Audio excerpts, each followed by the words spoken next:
Bueno, lo que digo es que para este práctico, el práctico 3 porque las cosas más importantes son, o sea, está, por una parte, lo que se dio en el práctico uno va a ser importante nuevamente, o sea, algunas cosas del práctico uno pero está, como que si se quiere, un teorema nuevo que, ¿cómo decirlo? Que quizás estar usando bastante, que es creo que se llama el teorema, no se llama el teorema de los multiplicadores de Lagrange. Voy a fijarme por las dudas para decir bien el nombre, pero creo que sí. Es mediano.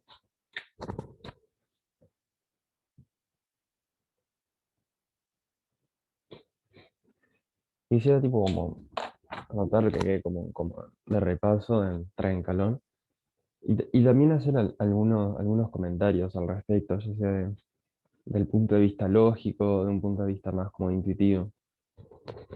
Ahorita lo que dice el teorema, si no lo recuerdo, es que bueno, tenemos una función, ciertas funciones f y g, de un cierto b incluido en en, en R,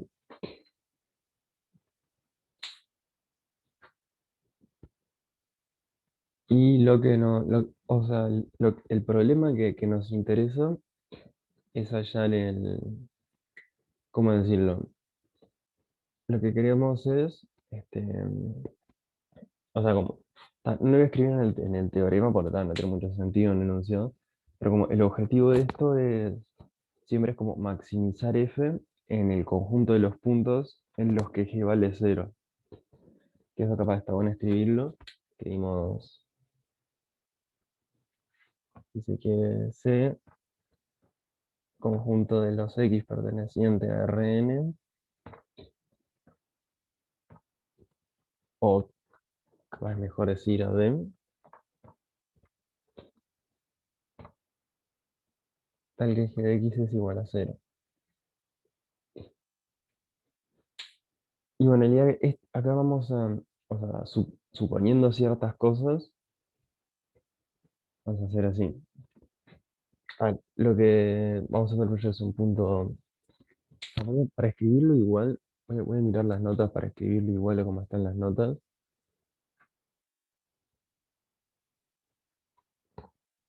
Ahí, un punto P, tenemos un cierto punto P perteneciente a D. Si se quiere, podemos decir, o sea, perteneciente a C, para dejar claro que es un punto en el cual vale cero la función g. Y, y una cosa importante acá, esto tiene que ser C1, o sea, eso es algo importante.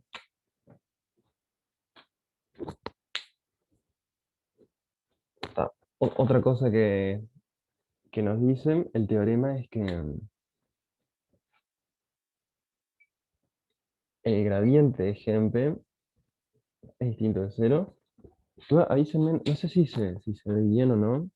Probablemente en algún momento voy a tener que cambiar al... esperen. Sí, por ahora se ve bien. Ay, vale, avísenme si no sé, pues en un momento voy a tener que cambiar, dejar de usar el negro. Otra cosa importante es que el gradiente de g en P es distinto de cero. Estos son como si se quiere, como hipótesis generales del teorema.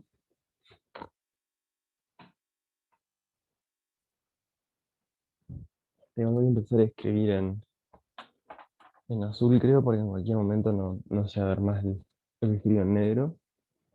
Y bueno, y lo que nos dicen es que si, básicamente, bueno, si P es un extremo de F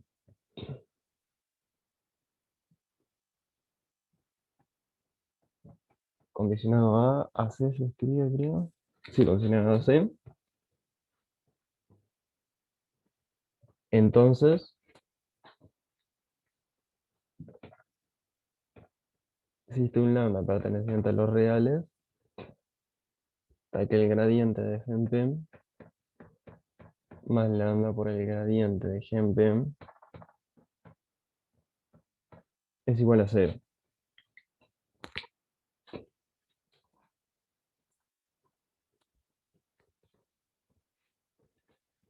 Y eso es lo que nos...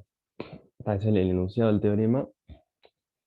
Está bueno tipo detenerse a verlo bien, tratar de más o menos aprendérselo. Y, ¿cómo se dice? Capaz, o sea, algunas observaciones lógicas, digamos, importantes. El teorema nos dice esta implicación de acá. Si tenemos un extremo f condicionado a que g es igual a cero, entonces tiene que existir un lambda perteneciente a los reales tal que se cumpla esto, que si se quiere es que, o sea, el gradiente de f y el gradiente de g tienen que ser vectores colineales. Si piensan tipo en álgebra lineal significa eso. O sea, colineales, tipo ya sea en el mismo sentido o en el sentido contrario.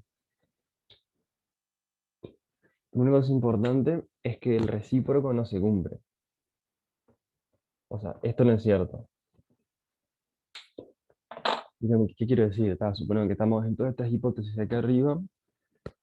Si tenemos un punto que es un extremo condicionado, entonces tiene que pasar esto. Pero que pase esto no nos dice que el punto sea un extremo condicionado. Eso es una cosa súper importante. Pero ¿qué es lo que nos permite esto? Lo que nos permite esto es quedarnos con todos los candidatos a extremos condicionales. Porque bueno, o sea, para ser extremo, si sos un extremo condicional, entonces cumplís esto. Entonces, bueno, si queremos hallar los extremos condicionales, solo nos tenemos que fijar en los que cumplen esto de acá. Y eso en general va a ser el razonamiento que vamos a usar.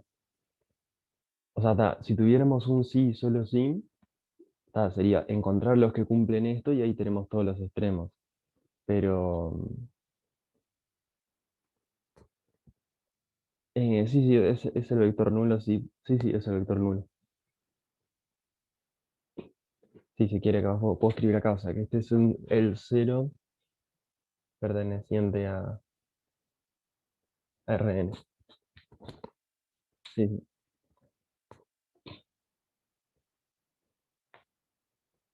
Pero si fuera un sí, solo sí, hallar los extremos condicionados sería solamente hallar los puntos en los que se cumple esto, que existe en lambda. Pero como no es un sí, solo sí, como solo tenemos esta implicación, lo que nos permite este teorema es, bueno, como que encontrar todos los puntos que cumplen esto, y esos van a ser todos los candidatos a extremos relativos. Casi igual, ahora voy a hacer un detalle respecto a eso, pero, o sea, suponiendo que estas hipótesis se cumplen en todos lados, que la función g es C1 en todos lados, y que el gradiente de g nunca es cero dentro de este conjunto, en ese caso esto nos da los candidatos a extremos que después, bueno, de alguna forma hay que ver cuáles son extremos, cuáles no, capaz que justo todos son extremos, capaz que solo hay dos que son extremos y el resto no, o capaz ninguno es extremo. ¿Se entiende esto? No sé si hay alguna pregunta. Es importante entender eso como conceptualmente.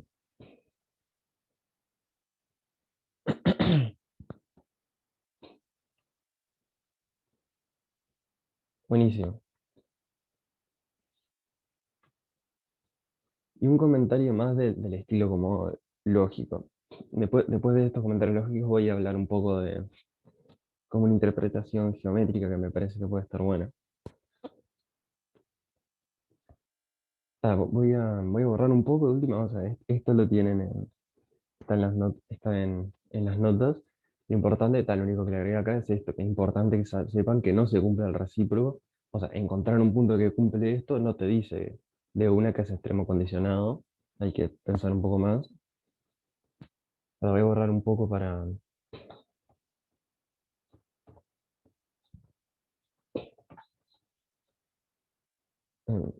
Bueno, ta.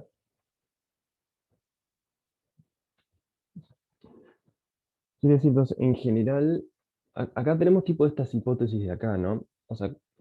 ¿Cómo decirlo? Como estas hipótesis que en el teorema estas tienen que hacerse uno y el gradiente de Hempel tiene que ser distinto de cero. Entonces, ¿qué pasa? Si quisiéramos en realidad estar seguros de encontrar ¿cómo es? Todos los posibles extremos relativos, capaz, o sea, puede que no alcance con chequear esto. A veces va a haber que verificar otros posibles casos. Es que vamos a tener como tres, si se quiere, tres casos. Si tenemos como un punto P es un extremo relativo condicionado a C, que es como eso, no el conjunto de los x tal que es x igual a cero. Entonces vamos a tener tipo tres, si se quiere van a haber como tres posibilidades.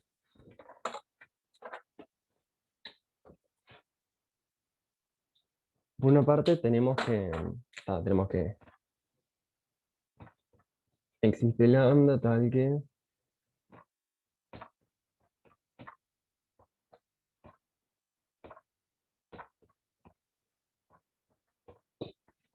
¿no?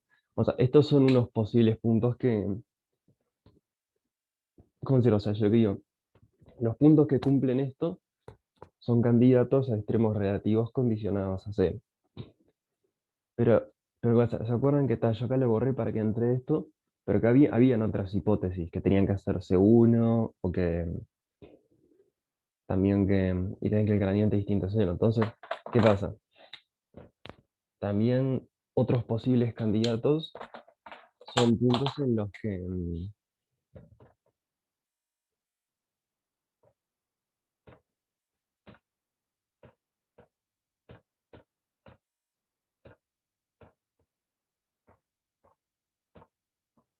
¿sí? Por ejemplo, si tenemos que justo en un punto no son C1, no sé, por ejemplo, supongamos, no sé, que G fuera, o sea, que este conjunto fuera un cono, por ejemplo, tiene un punto anguloso, ahí tipo habría que pensar de otra forma, o sea, esto en general, no sé si aparece mucho en el práctico, pero tal vez como para decir algo medio completo, o sea, tener los candidatos, los que cumplen esto, y después lo otro que te puede pasar es que sean puntos que estén fuera de las hipótesis del teorema. O sea, podés tener puntos en los que las funciones no sean C1 y que sean extremos relativos condicionados. Aunque esto no es muy común no es muy común que pase esto, pero bueno, podría pasar. O sea, no es muy común, digo, justo en el práctico no está, pero sepan que puede pasar. O al menos creo que no está en el práctico, capaz que hay alguno. Y hay otra posibilidad, que son puntos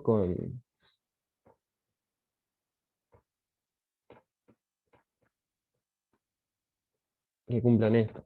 Acuérdense que tal que siempre tenemos de pertenencia, eso es importante. ¿Verdad? Lo que estoy diciendo es que estos son todos los posibles casos de extremos relativos condicionados. Por eso, o sea, si estamos en la hipótesis del teorema que las funciones son C1 y además, ¿cómo es? Y además el gradiente es distinto de cero, el gradiente de G, en ese caso estamos seguros que se cumple esto. Así que esa es una posibilidad. Pero bueno, también están las posibilidades de que esas hipótesis no se cumplan, o bien que no sean C1, o bien que el gradiente es cero. Que este de acá, muchas veces va a pasar que esto no, muchas veces va a pasar que las funciones sean C1 en todos lados y este no llega a preocuparse. Pero este acá en general es importante chequearlo también. Porque puede pasar que el gradiente sea cero. ¿Se entiende lo que estoy diciendo? ¿O alguien tiene una pregunta?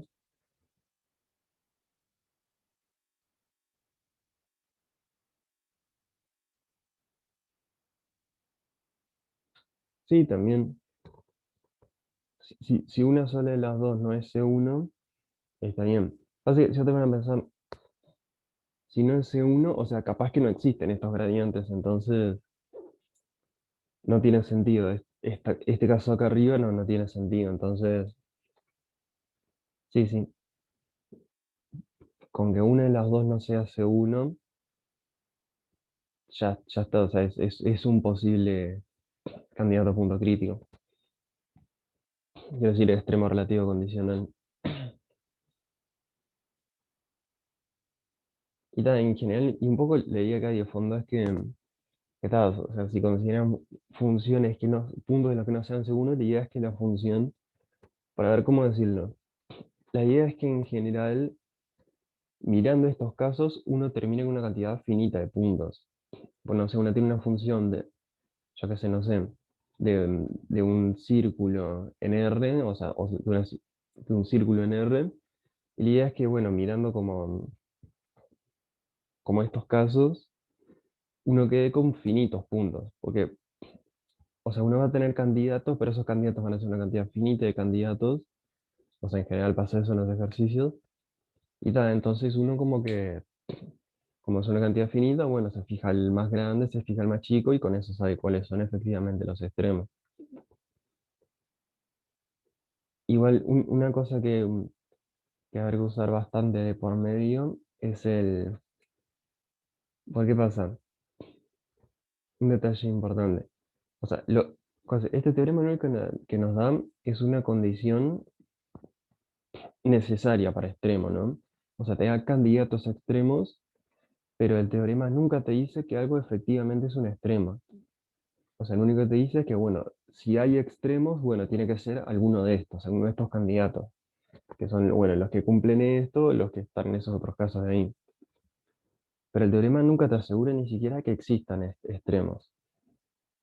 Entonces, en general, lo que se va a hacer, que todo esto no se puede o sea, lo vamos a ver en un ejemplo bien claro enseguida, ¿verdad? Lo que se hace en general es de alguna otra forma asegurar que haya extremos y ahí sí razonar con el teorema.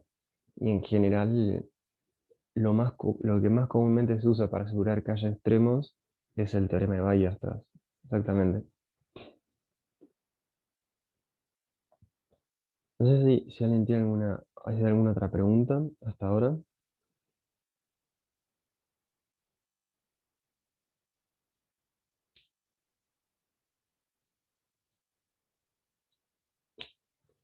No sé, ¿alguien quiere preguntar algo?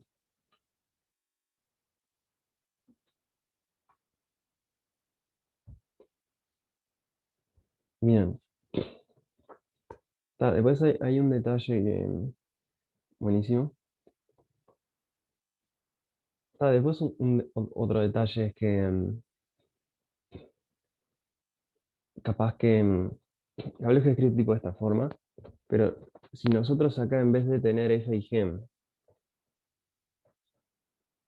voy a borrar acá esto que dice teorema. Avísenme si no se escucha en algún momento o algo, porque a veces desconecto el cable sin querer.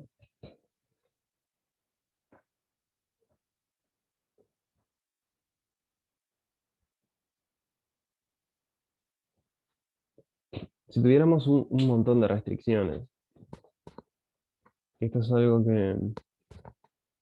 que a veces pasa. Supongamos que tenemos varias restricciones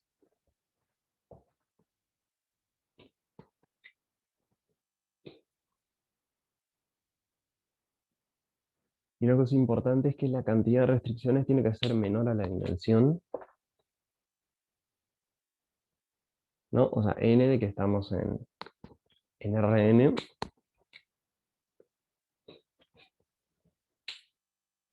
Y en este caso el conjunto que consideramos es el conjunto de los X tal que g sub i de X es igual a cero para todo i. O sea, para todo i digo, bueno, para todo i de 1 hasta m. Entonces, en ese caso, si quiere, cambia el teorema un poco. O sea, lo tienen en las notas, o sea, si quieren, el enunciado está bien. ¿Está bien claro en las notas? Sí, eso mismo. Capaz que lo escribo, ¿sí? Capaz lo escribo.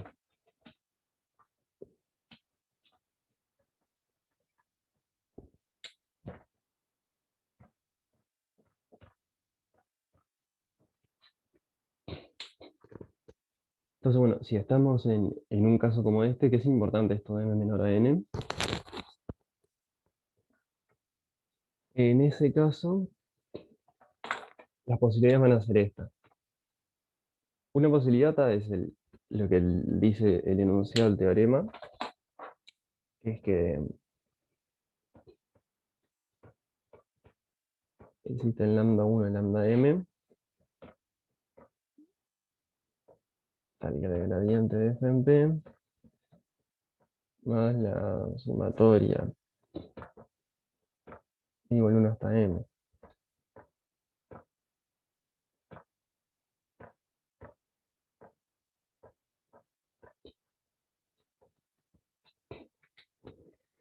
Lo que dice, eso es lo que dice, como es el enunciado del teorema.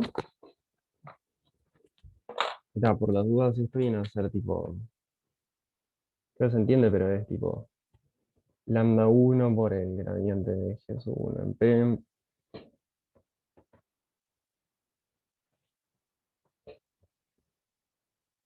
Pero tal vez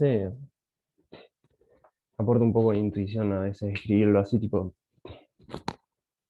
un poquito suspensivo en vez de con una sumatoria.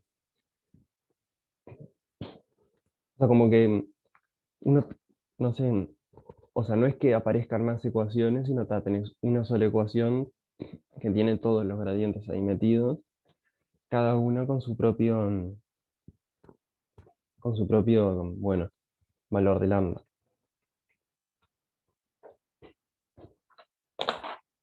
Y bueno, para no tardar mucho, o sea, tenemos este caso que es lo que es el enunciado ahí. Después tenemos el caso de que no estoy escribiéndole bien G1, Gm, alguna no es C1.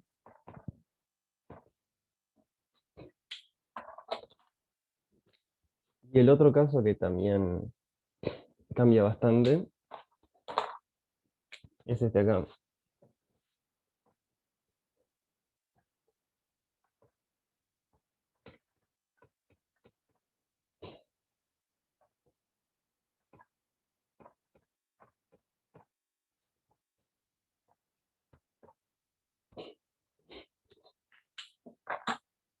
Entonces, la condición que antes era, si fijan, antes teníamos que se cumple la ecuación, que no sea C1 o que el gradiente de G sea cero. Eso es lo que teníamos en el caso de una sola restricción. Pero bueno, con muchas restricciones, el caso del gradiente cero se convierte como en caso de que el conjunto de los gradientes es LD. Entonces, nada, o sea, una cosa que hay que chequear cuando se esté en una situación de esta, o sea, además de esto de acá y obtener todos los candidatos, fijarse si hay algún candidato en este caso en el que los gradientes son LD. No sé si se entiende lo que vengo diciendo, o hay alguna pregunta. O sea, como con este diagramita digo, está como que estos serían todos los posibles candidatos a extremos relativos condicionales. Siempre teniendo en cuenta que el teorema no es un sí, solo sí.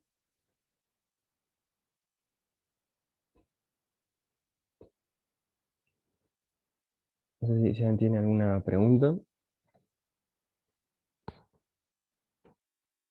O sea, en este caso no escribí el enunciado del teorema, pues o sea, no sé si tiene mucho sentido porque el enunciado es muy parecido al otro y, o sea, y está en las notas. Si se quieren, está en a ver, ¿dónde está esto? Está al principio de la página 26 de las notas. O sea, al principio de la página 26 de las notas está el teorema este general. Y bueno, está, o sea, aplicando el mismo razonamiento ese lógico, tenemos como estos casos, que son el caso, la tesis del teorema y los casos en los que no se cumple alguna de las hipótesis. No, no sé si alguien quiere preguntar algo, o se entendió esto. Es que un poco para... Ahora capaz que queda más claro después cuando haga un ejemplo, capaz. Cuando un ejemplo está bueno que después lo repasen viendo cómo que cómo chequeamos estas cosas acá, estos posibles casos.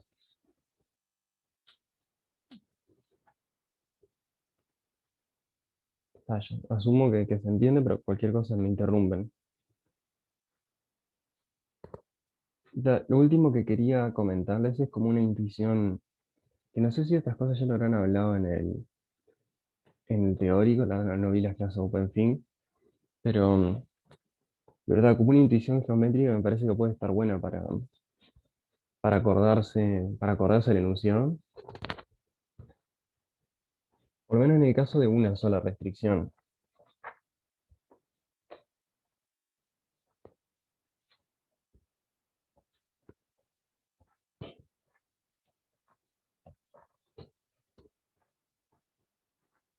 Para muchas veces, si uno tiene como una intuición geométrica de las cosas, muchas veces es eso, como más fácil acordarse.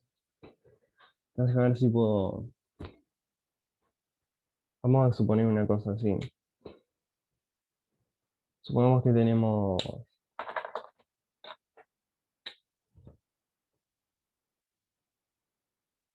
esto de acá vendría a ser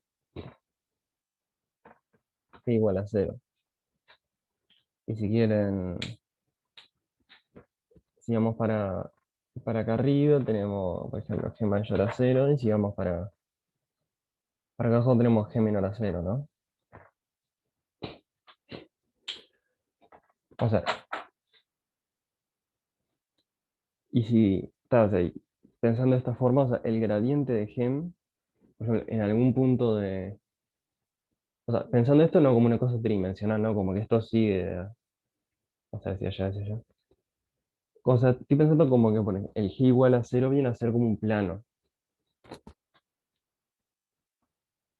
Sí, sí. Las funciones g1 y gm tienen todos el mismo dominio, sí.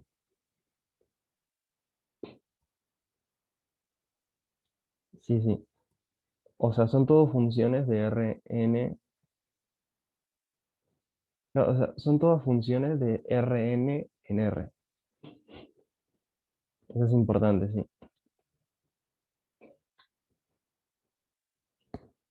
Fíjate, sí, sí, o sea, de hecho en el enunciado dice eso. Lo primero que dice es f, g1, gm, todas de.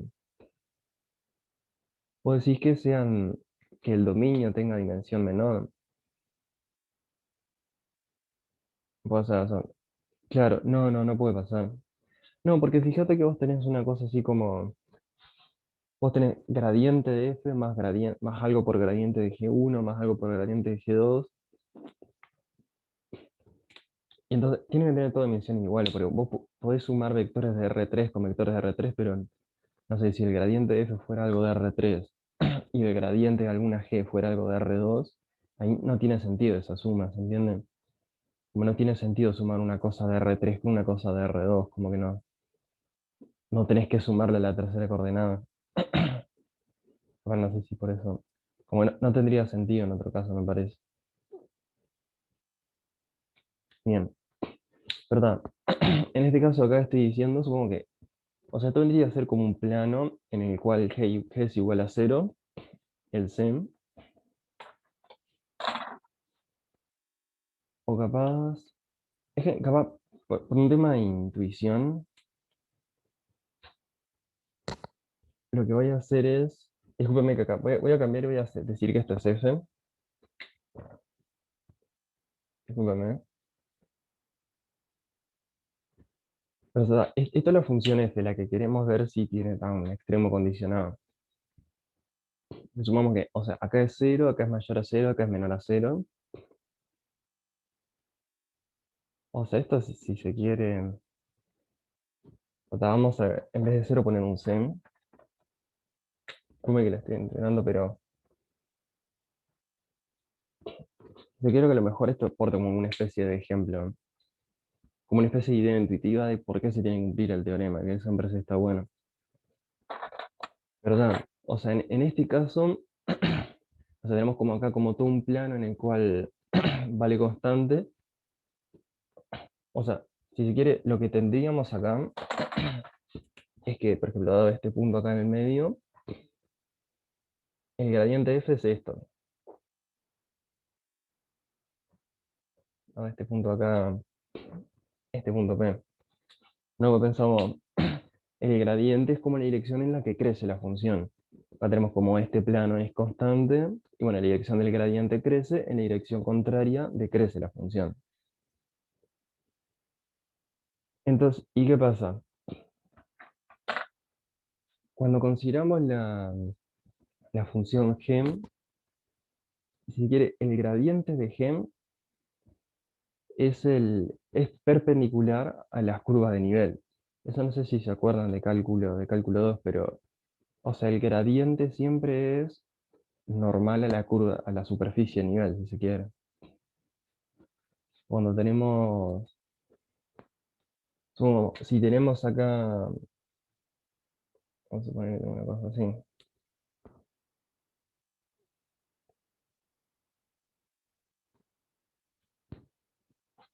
Supongamos que si esto es g igual a cero, ¿qué pasa? Entonces, el gradiente de g siempre el gradiente de g en estos puntos siempre va a ser una cosa perpendicular a la superficie. Entonces, en particular, en este punto de acá, el gradiente de g pues, va a ser una cosa así, por ejemplo.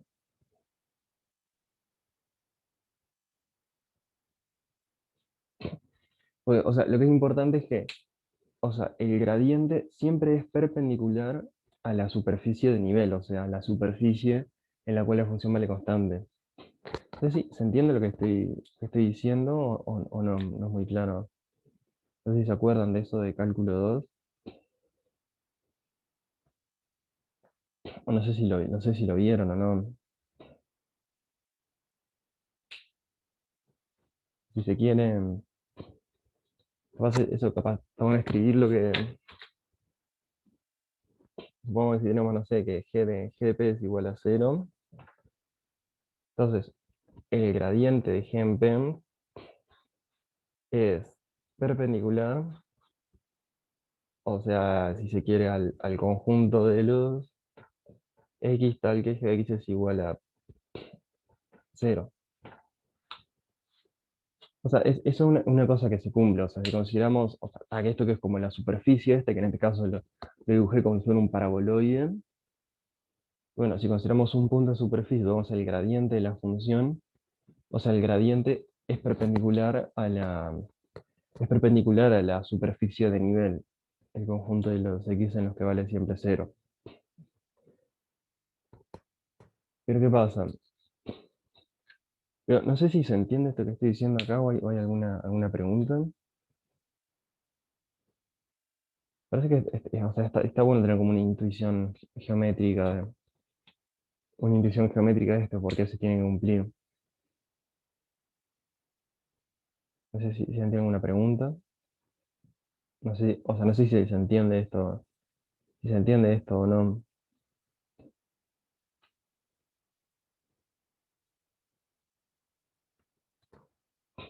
Da igual, capaz que sí un poco, cualquier cosa me interrumpen con una pregunta.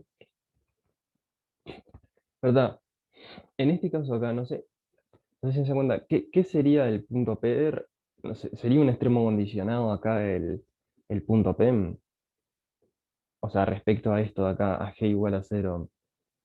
No sé si se dan cuenta, como intuitivamente, sería un extremo condicionado y qué tipo de extremo.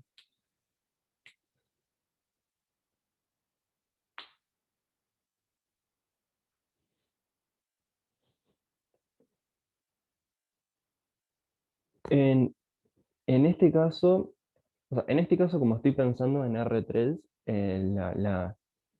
de hecho, es una superficie a nivel, o sea, el conjunto lo que tenemos con una función que va de R3 en R, o sea, en este caso, siempre estamos pensando, en este caso sería como n igual a 3, o sea, no tenés curvas de nivel, tenés superficies de nivel.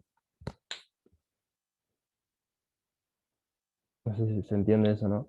O sea, el conjunto en los que eje es igual a cero es una superficie, que puede ser eso un paraboloide.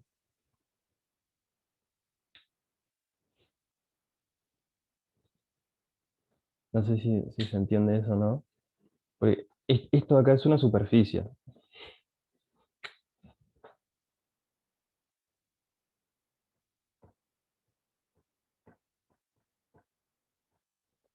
O sea, con su superficie, sí, o sea, una superficie, tal vez eso después se va a ver bien en el curso formalmente, pero una superficie es una cosa así, es como una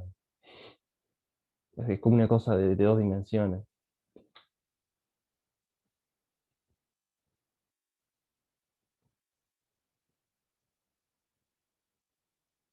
No sé si tienen alguna otra pregunta.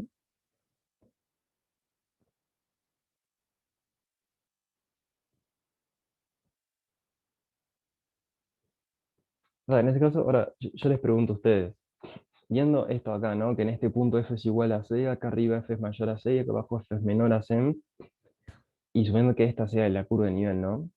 ¿Qué vendría a ser ¿cómo es? ¿Qué vendría a ser el punto P, pensando tipo en extremos condicionados?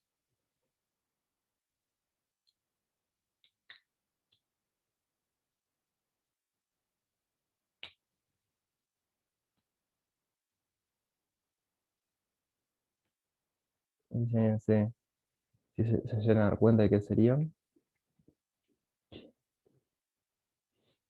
Mínimo, exactamente. O sea, en este caso,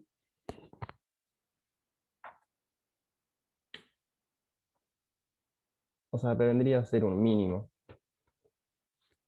Vendría a ser un mínimo, pero justamente, en realidad, si se quiere, está todo como del lado de arriba. O sea, los puntos en los que g igual a cero están todos del lado de f mayor a c.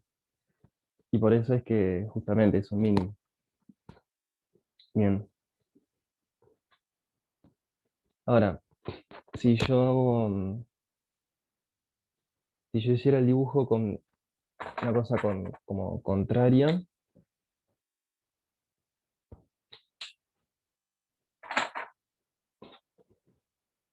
por ejemplo, si por un poco acá, que obviamente sigue siendo, a ver, acá creo que me estoy, con un punto por acá que también tiene el gradiente de f para arriba.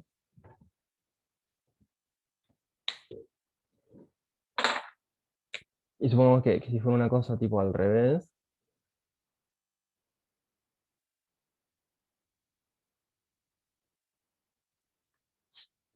o sea, y en este caso, o sea, una cosa importante que les comento que, o sea, acá yo puse el gradiente para abajo, pero podría perfectamente ser para arriba, ¿no? O sea, eso es un detalle importante. O sea, el gradiente de GMP es perpendicular a la superficie, puede ser para abajo o para arriba, eso no importa. Aunque yo acá también podría tomar que sea que el gradiente de G fuera para abajo también, por ejemplo. Y vamos a poner, no sé, punto. Capaz en vez de variable le ponemos punto Q.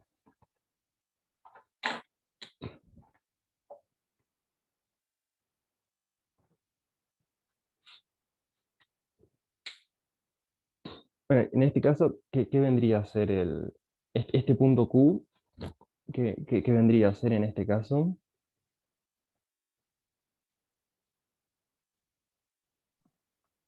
Máximo.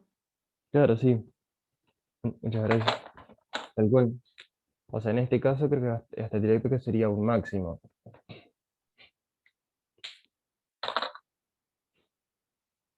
Y cómo decirle, y estos son casos en los que se cumplen las hipótesis, ¿no? Pues si se fijan, o sea, estos son casos en los que se cumple la tesis, ¿no? Porque, ¿qué pasa? El gradiente de f y el gradiente de g son colineales, ¿no? Se dan cuenta de eso. En ambos casos son perpendiculares al plano f igual constante.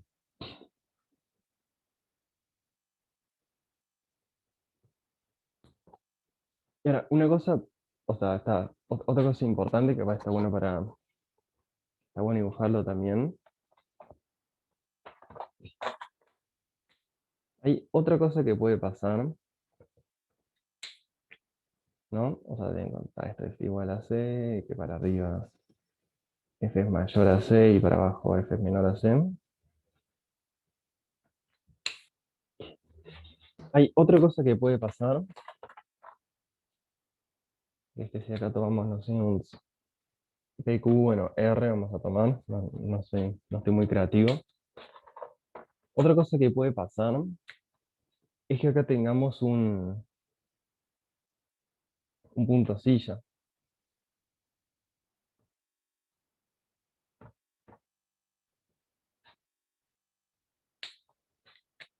No sé si, no sé, esto capaz aclara un poco el dibujo, ¿no? Capaz que, no, creo que no lo aclara mucho, pero lo que estoy diciendo acá es que,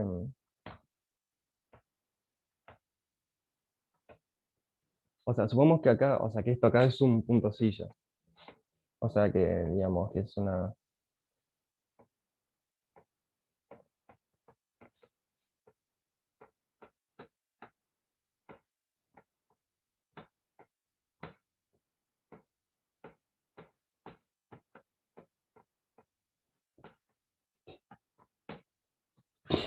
No, o sea, quiere hacer un punto silla de la superficie G igual a cero.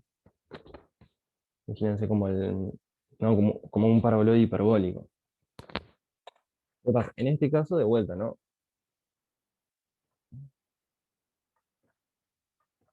El gradiente FP va para allá arriba. ¿Y qué pasa? El gradiente, si se fijan en los puntos silla, también tiene el gradiente como perpendicular. Se fijan acá para déjenme pensar. Sí, sí, sí, el gradiente siempre va a ser perpendicular a la superficie de nivel. Y perpendicular a la superficie de nivel en un punto silla también es una cosa así.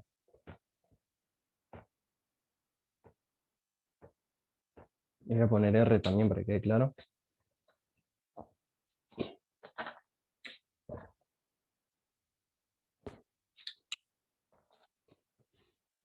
Y en este caso, que no sé si se dan cuenta, o sea, lo que estoy tratando de dibujar, ¿qué pasa en esta situación? Digan, las dos cosas son colineales, ¿no? El gradiente de F y el gradiente de G son colineales. ¿Qué está pasando acá? O sea, respecto a extremos relativos, ¿qué es lo que pasa?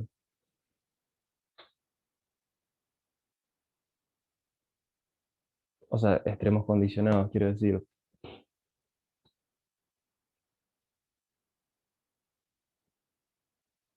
No sé si se entiende el dibujo, ¿no? Primero que nada eso. Pero cuando hay un punto sillas, o sea, que la función, o sea, la superficie G igual a cero, o sea, la superficie azul, en este caso era un paraboloide, en este caso la superficie azul viene a ser como un paraboloide hiperbólico, como la gráfica de x al cuadrado menos y al cuadrado. Ahora en un ratito ya casi termino. ¿Verdad? O sea, lo que estoy diciendo, o sea, este es un caso en el que se cumplen las hipótesis del teorema, pero no es no es extremo. O sea, en este caso no hay máximo y no hay mínimo. Es un poco un poco lo que les comentaba. Porque acá me parece importante lo de ver que, o sea, no es un sí solo sí, o sea, estos son puntos en los que los gradientes son colineales y tenés extremos, pero bueno, también te puede pasar que los gradientes sean colineales, pero la gráfica es igual a cero, sea como un punto silla, y en ese caso no es ni máximo ni mínimo. O sea, viene a ser, o sea, en ese caso no hay extremo. No sé si tiene una pregunta de esto, no sé si se entiende o no.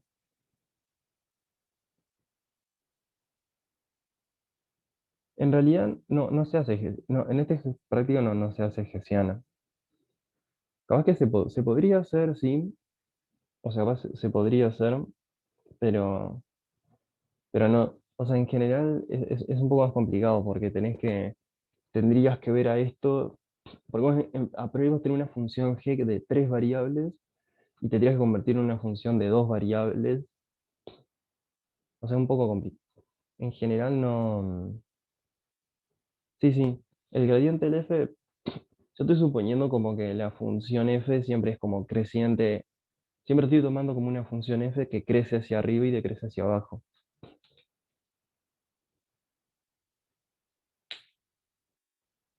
Pero o sea, respondiéndole a Alejo, en realidad no vamos a hacer nada tipo como de Hessiana, porque en realidad lo que nos va a pasar es que cuando hallemos estos, o sea, los puntos estos en los que son colineales, no sé, van a ser 4, 5 puntos, 7 puntos.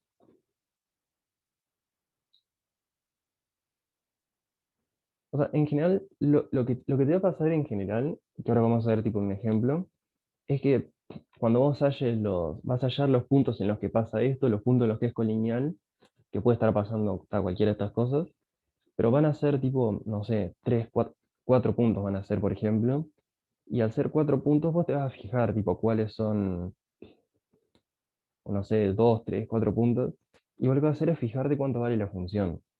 No sé, por ejemplo, son 2 puntos, mira, en este punto vale -1, en este otro punto vale 3, y yo por el teorema de Weierstrass sabía que tiene que haber máximo y mínimo. Entonces está, o sea, en el que vale -1 es el mínimo y en el que vale 3 es el máximo. O sea, en general van a ser pocos puntos van a ser pocos puntos y como son pocos puntos los vamos a sacar tipo con ese tipo de argumentos. Pero tal que estas son las cosas que pueden llegar a pasar si los gradientes son colineales. Que tal, que este sería el caso del mínimo, este sería el caso del máximo. Ahora, lo importante, si es uno solo el punto,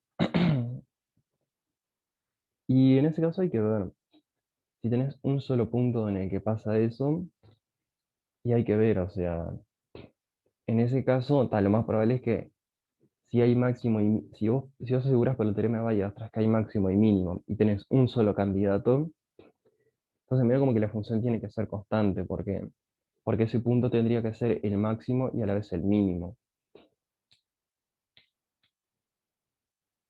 O sea, ¿verdad? Es igual, vemos tipo en ejemplos. Pero si la realidad es que si tiene que haber máximo y mínimo, que vos lo asegurás por teorema de Weierstrass, ¿no? Que hay máximo y mínimo, entonces si encontrás que hay un solo punto, entonces tiene que ser máximo, tiene que ser mínimo y tal, la función es constante. Sí, sí. Perdón, yo un poco el objetivo que tenía con este dibujo, lo que quiero hacer es mostrar que si no son si son colineales pueden pasar cualquiera de estas tres cosas. Lo que quiero mostrar es que si no son colineales, entonces necesariamente no va a ser un extremo condicionado. Y esto voy a tratar de hacerlo con último dibujo, y ya después pasamos a un ejercicio. Ya sea-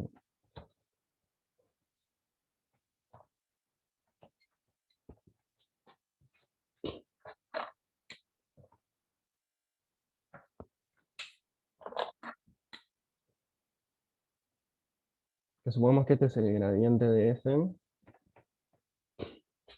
r. Siempre escribo el mismo, una cosa que ya escribí al lado. Claro, lo que tiene que pasar ahora es que un caso en el que el gradiente de g no es perpendicular, ¿no? Puede pasar una cosa así, no sé qué. Como que esto acá es el gradiente de g, ¿no? Ahora, ¿qué pasa? Acuérdense que yo le dije que la superficie, o sea, la superficie de g igual a 0 tiene que ser perpendicular a esto de acá. Entonces, ¿qué pasa? Si quiere, la superficie localmente va a ser una cosa más o menos así. ¿Entienden lo que digo? O sea, tiene que ser perpendicular la superficie. Entonces, no sé, puede ser, por ejemplo, una cosa, por hacer un ejemplo, la superficie podría ser una cosa más o menos así.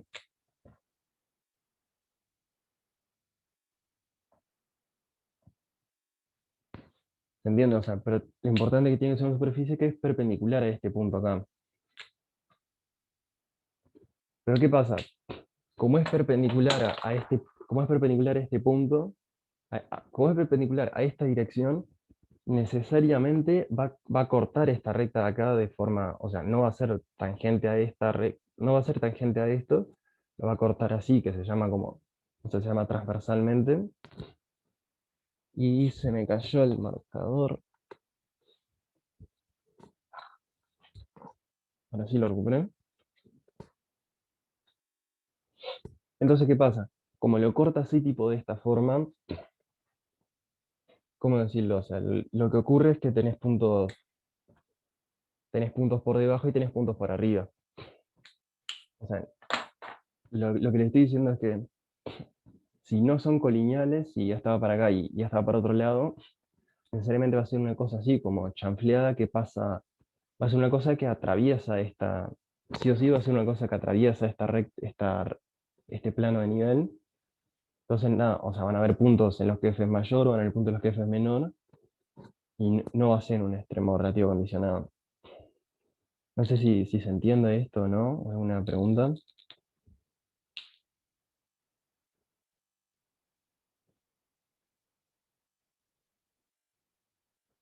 Ya, está buenísimo. El tema de esto, porque, o sea, a mí, por ejemplo, o sea, o sea, tener como esta idea geométrica en la cabeza, a mí me hace mucho más fácil acordarme el teorema, porque sé que lo que te dice el teorema es que los gradientes tienen que ser colineales para que no te pase esto. Entonces, entonces nada, como que mucho más, a mí me parece que teniendo una idea geométrica de fondo es mucho más fácil acordarse y entender tipo como lo que está haciendo. No sé si alguien tiene ¿alguien tiene alguna pregunta?